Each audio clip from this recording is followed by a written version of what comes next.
છે। રાજસ્થાનના કામલી ઘાટ ઉપર પતિ પત્ની સેલ્ફી લેવડાવતા 90 ફૂટ ઊંડી ખાઈમાં ખાબક્યા।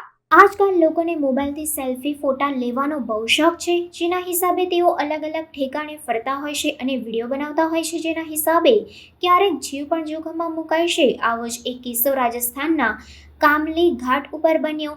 મીટર ગેજ ટ્રેન માટેના હેરિટેજ પુલ ઉપર પતિ પત્ની બંને જણા સેલ્ફી લેવડાવતા હતા, ત્યારે અચાનક ગાડી આવી જતા તેઓ મૂંઝાઈ જાય છે અને 90 ફૂટ ઊંડી ખાઈમાં કૂદી જાય છે।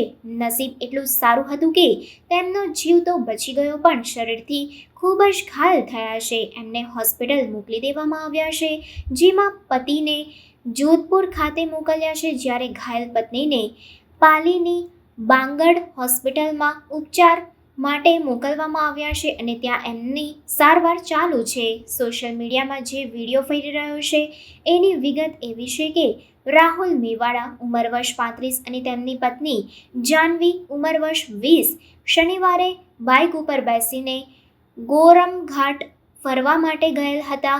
તેમની સાથે સાડી અને સાડુભાઈ પણ હતા। ત્યાં ગયા પછી મીટર ગેજ ટ્રેન માટે બનેલો હેરિટેજ પુલ ઉપર ફોટોશૂટ કરી રહ્યા હતા, ત્યારે અચાનક જ પુલ ઉપર ટ્રેન આવી ગઈ। આ જોઈને રાહુલ અને જાનવી ગભરાઈ ગયા અને તેઓ પુલ ઉપરથી 90 ફૂટ ઊંડી ખાઈમાં કૂદકો મારી લીધો।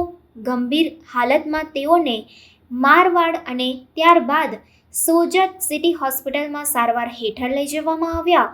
રાહુલની રીઢની હડ્ડીમાં ગંભીર ઈજાઓ આવી છે, જ્યારે જાનવીનો એક પગ તૂટી ગયો છે। એને ઉપચાર માટે પાલ્લીની બાંગડ હોસ્પિટલમાં લઈ જવામાં આવી છે।